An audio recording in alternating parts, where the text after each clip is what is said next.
So, what about just you were talking about balance and then avoiding burnout, and and that's part of making sure that people are autonomous and accountable.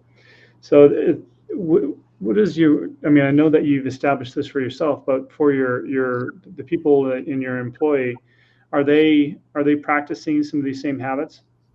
What I look at is that when you talk with the team is that we always want things now, right? So we want to be in Yeah. shape now, we want to have money now, but what we want to do is we want to have this forever too, right? And so we want to find the things that we do in our day that are enjoyable that we want to continue to do, into 30s, 40s, 50s, 60s, right? And so working with the team and working with others, it's about building a process and building a life that we can continue to do, right? So why do you work out now? Well, it's so when I'm in my 50s, 60s, 70s, I can still be working out, but I can also have time for my kids, my grandkids, and just feel healthy and still live a life, right? Where many they do things because they're up to a point, right? They're sick or in a hospital, they have some diagnosis, and now they have to because they're forced to it, right? And so a lot of this is that there's a point to do it, but there's also not a rush to do it because you're going to be doing this for a long time. So you have to find things in your life, and whether it's working out, whether it's reading, or whether it's having time with your kids, that you're fully engaged for the moment, but then you now use this as a stepping stone to get to the next moment and the next moment.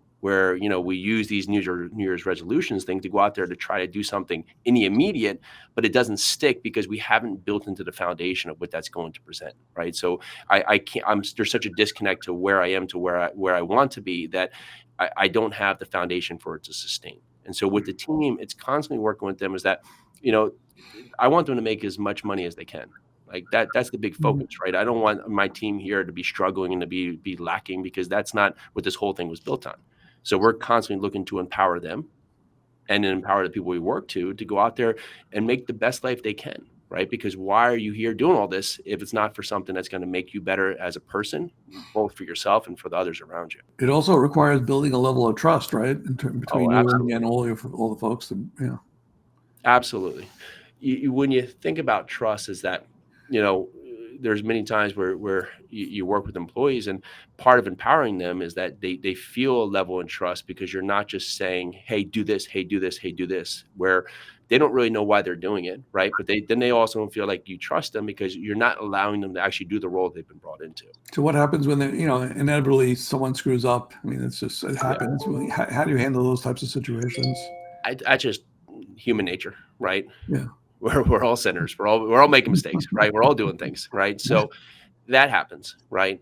And you get back to the root cause. Okay, how did this mistake happen? Mhm. And then the goal is to say, okay, this has happened. What is the ramifications, right? So let's deal with that, but then also let's correct the process going forward.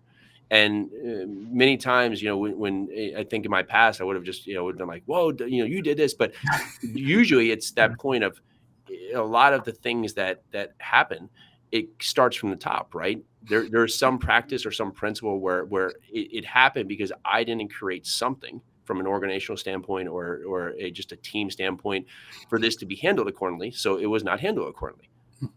And you look at that and say, okay, well, it comes back to me, right? This is my company. I'm given a part. I've put them in these roles where it gets down to it. Okay, is this the right thing that I have set up?